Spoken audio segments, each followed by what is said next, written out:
ఖర్గే కూడా రిజర్వేషన్లకు అడ్డుకున్నాడు ఏబిసిడి వర్గీకరణ అని చెప్పి చాలా ఘాటుగా మాట్లాడారు. ఏఐసిసి అధ్యక్షునిగా ఉంది.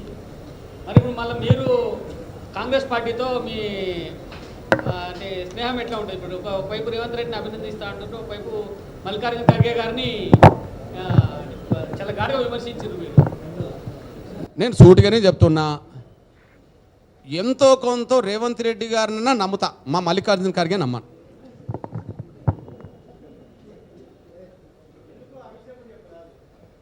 అది చెప్పడం కోసమే ఆ మాట అన్నా, ఎంతో కొంత మేము రేవంత్ రెడ్డిని నమ్ముతా. ఇప్పుడు అసెంబ్లీలో మాట్లాడిండు, ఇప్పుడు అసెంబ్లీలో మాట్లాడినది రికార్డే కదా, ఇక ఆయన తప్పించుకోవడానికి అవకాశాలు తక్కువ ఉంటాయి కదా. ఓకే, నమ్ముతా. ఎందుకంటే మొదటి నుంచి ఎంఆర్పిఎస్ ఉద్యమంలో పాల్గొన్న వ్యక్తి. ఎవరు? ఎంఆర్పిఎస్ మీటింగ్లు పెట్టిన కాడకు వచ్చిండు, ధర్నాలు చేసిన కాడకు వచ్చిండు, ఢిల్లీకి వచ్చిండు, అంతటా వచ్చేసిండు. సరే, కాంగ్రెస్ పార్టీలో ఆయన మాటే మొత్తం 100% కాదు కాబట్టి బయట అధిష్టాన వర్గాన్ని ప్రభావితం చేసే శక్తులు మా మాల సోదరులు ఉన్నారు కాబట్టి కొంత అటు ఇటు ఉంటుంది. నేను అయితే కొంత మరి ఆయన మనసులో వర్గీకరణకు అనుకూలమా వ్యతిరేకమా అంటే ఆయన మనసులో బయట వర్గీకరణకు అనుకూలమే. ఆయన మీద ఒత్తిడి ఏమున్నదో అది తర్వాత విషయం, ఎంతో కొంత నమ్ముతా. కానీ మా మల్లికార్జున ఖర్గే నేను నమ్మ. మల్లికార్జున ఖర్గేనే ఈ సమస్యలకు అడ్డపడుతున్నాడు, వర్గీకరణ సమస్యకు అడ్డం పడుతున్నాడు. ఎగ్జాంపుల్ ఒక విషయం చెప్తున్నాను. నేను ఆయన గుల్బర్గా ప్రతిపక్ష నాయకుడు ఉన్నప్పుడు నేను గుల్బర్గాలో ఒక మీటింగ్ ఆహ్వానించా. వచ్చిండు. ఎస్సీ వర్గీకరణ మీద కమిషన్, సదాశివన్ కమిషన్ వర్గీకరణ తీర్పు చెప్పింది. మీ కర్ణాటక ప్రభుత్వం ఎస్ఎం కృష్ణ ప్రభుత్వం వేసింది, దీని మీద మీ అభిప్రాయం చెప్పమన్నా. నేను అసలు కమిషన్ ఏందో నాకు తెలియదు అన్నాడు. వేసింది ఎవరు? కాంగ్రెస్ ప్రభుత్వం. ఈయనది ఏ రాష్ట్రం? కర్ణాటక. ఎస్సీ వర్గీకరణ అవసరం లేదనే విషయంలో కమిషన్ పడితే కమిషన్ మీద కర్ణాటక అంతా బగ్గుమంటుంది అనుకూలంగా, కానీ కమిషన్ ఏందో నాకు తెలియదు అన్నాడు. ఇప్పుడు మీ దృష్టికి తీసుకొస్తున్నాను నేను. ఇప్పుడు సిద్ధరామయ్య ఎస్సీ వర్గీకరణ స్వాగతించాడు కదా. ఎవరు? చదవండి. సిద్ధరామయ్య స్టాలిన్ స్వాగతించారు. ఎవరు? ఏ రాష్ట్ర ముఖ్యమంత్రి?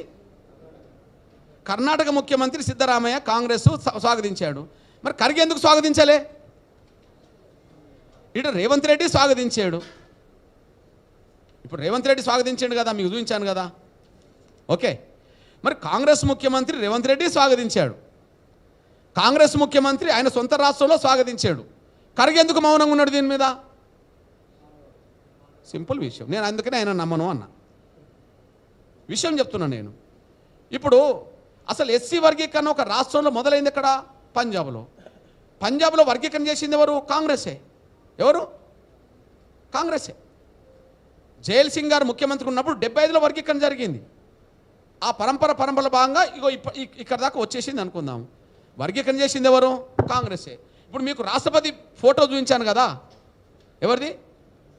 రాష్ట్రపతి ఫోటో చూపించాను కదా. ఆయన ఎవరు?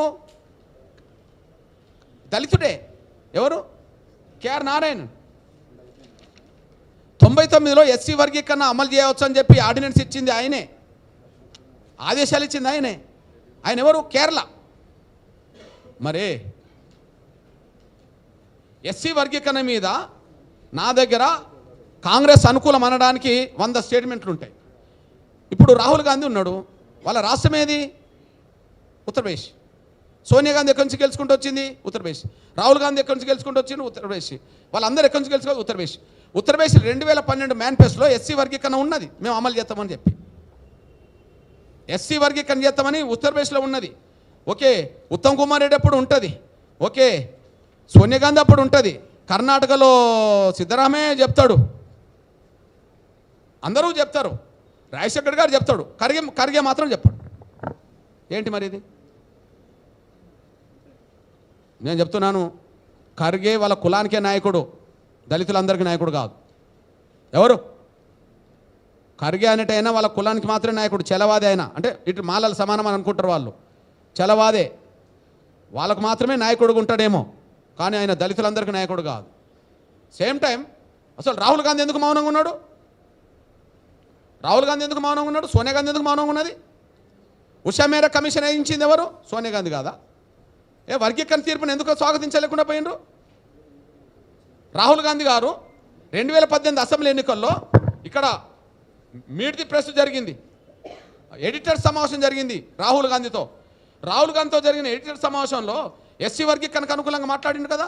యూపీఏ పార్టీలన్నింటినీ వాళ్ళ అభిప్రాయం అనుకూలంగా తీసుకొని యూపీఏ మొత్తం సపోర్ట్ చేస్తానని చెప్పిండు కదా. చెప్పినప్పుడే కదా ఆయనతో నేను కలిసి తిరిగింది. గద్వాల సభలో ఎస్సీ వర్గీకరణ అమలు చేస్తామని చెప్పి ఆయనే చెప్పేసిండు. నోటి మాట కూడా ఉన్నది కదా, రికార్డు ఉన్నది, నోటి మాట ఉన్నది. మరి ఎందుకు మాట్లాడతలేడు? కాంగ్రెస్లో మా మాల సామాజిక వర్గం సంబంధించిన వాళ్ళ పలుకుబడి ఎక్కువ కాబట్టి వాళ్ళు నోరు మూపిస్తుండ్రు. ఖర్గే పక్కనే ఉన్నాడు కదా, ఖర్గే మాట్లాడాడు తీర్పు మీద. రాహుల్ గాంధీతో మాట్లాడనివాడు, వాళ్ళ పలుకుబడి అట్లున్నది. ఖర్గే సంగతి ఇక్కడనే కాదు, దేశవ్యాప్తంగా తెలుసుకుంటాం. ఇక్కడనే కాదు, ఆయనను వదలను. రేవంత్ రెడ్డిని అయినా కొంత సమయంలో నేను అభినందిస్తా, అవసరం ఉంటే నేను అది ఆయనకు అభినందనలు చెప్తా. ఎందుకు? స్వాగతించిండు. నేను సిద్ధరామయ్యని అభినందిస్తా, స్వాగతించిండు. ఆయన రాష్ట్రం ఎందుకు మౌనంగా ఉన్నాడు? కాంగ్రెస్ పార్టీ జాతీయ అధ్యక్షుడు కర్ణాటక ఎస్సీ వర్గీకరణ మేనిఫెస్టో పెట్టిండు కదా, ఇది కర్ణాటక మేనిఫెస్టో. అంతేకాదు చేవేళ్ళ డిక్లరేషన్ చేసింది ఎవరు? చేవేళ్ళ ఎస్సీ ఎస్టీ డిక్లరేషన్ చేసింది ఎవరు? ఖర్గేనే. మరి ఖర్గే ఎందుకు మాట్లాడతలేడు? చేవేళ్ళ ఎస్సీ ఎస్టీ డిక్లరేషన్లో ఏమున్నది చూడండి బ్రదర్. ఖర్గే చేతుల మించే కదా డిక్లేర్ అయింది. ఇగో ఎస్సీ వర్గీకరణ దామాష ప్రకారం ఎస్సీ రిజర్వేషన్లను పెంచడంతో పాటు ఎస్సీ రిజర్వేషన్లో ఏబిసిడి అమలు చేస్తామని చెప్పేసిండు. ఎవరి చేతుల మీద వచ్చింది ఇది?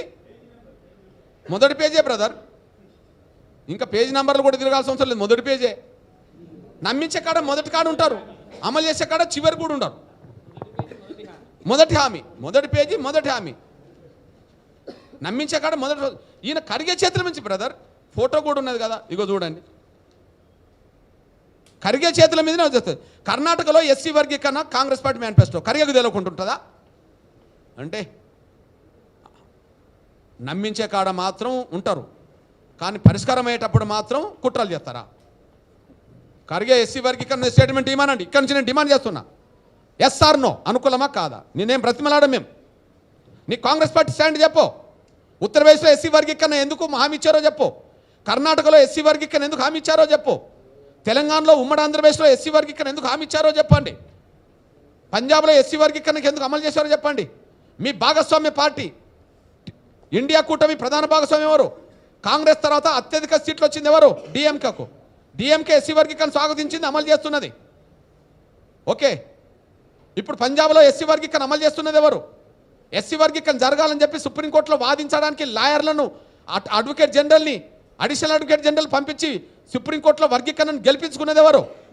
పంజాబ్ పార్టీ ప్రభుత్వం ఎవరిది? ఆప్ పార్టీ, కేజ్రీవాల్ పార్టీ. ఇండియా కూటమిలో భాగస్వామ్యే కదా. శరద్ పవార్ ఎస్సీ వర్గీకరణకు అనుగుణంగా లేఖ రాసిండు, వర్గీకరణ బిల్లు పెట్టమని చెప్పి. మీ భాగస్వామ్యే కదా. లల్లు ప్రసాద్ యాదవ్ ఎస్సీ వర్గీకరణ జరగాలని చెప్పి లేఖ రాసిండు గత ప్రభుత్వానికి, యూపీఏ గవర్నమెంట్కు. మీ భాగస్వామ్యే కదా. అంటే మీరు వర్గీకరణ గురించి అక్కడక్కడ మాట్లాడతారు, తీర్మానాలు చేస్తారు, కొన్ని చోట్ల అమలు చేస్తారు. మీ భాగస్వామి పార్టీలు అమలు చేస్తావు. ఇప్పుడు రాహుల్ గాంధీ నోరు మోసుకుంటాడు, మల్లికార్జున ఖర్గే నోరు మోసుకొని ఉంటుంది. ఇది ఎట్లా కుదురుతుంది? ఇచ్చిన మాట నిలబెట్టుకుంటే అభినందిస్తాను రేవంత్ రెడ్డి గారిని. రేపు ఇప్పుడు కలవబోతున్నాం కదా, అభినందిస్తాం. తప్పేంటిది? నాకు వర్గీకరణ జరగాలి, చేస్తాను, ఒకరికి నన్ను నిలబెడతా. కానీ ఖర్గే తమ వైఖరి చెప్పానండి. మేము బ్రతిమలాడం ఖర్గేని, రాహుల్ గాంధీని కూడా బ్రతిమలాడం వర్గీకరణకి. Yes or no? ఎస్ అయితే సుప్రీంకోర్టు తీర్పును ఎందుకు మౌనం వహించిండ్రు? నో అంటే వర్గీకరణ గురించి ఇన్ని హామీలు ఎందుకు ఇచ్చిండ్రు? నువ్వు నో అంటావు అనుకో, ఎందుకు హామీ ఇచ్చావు ఇన్ని హామీలను? నువ్వు ఎస్ అనుకో, ఎందుకు మౌనంగా ఉన్నావు సుప్రీంకోర్టు తీర్పులో? చెప్పాలి. ఖర్గే చెప్పాలి, రాహుల్ గాంధీ చెప్పాలి, సోనియా గాంధీ కూడా చెప్పాలి.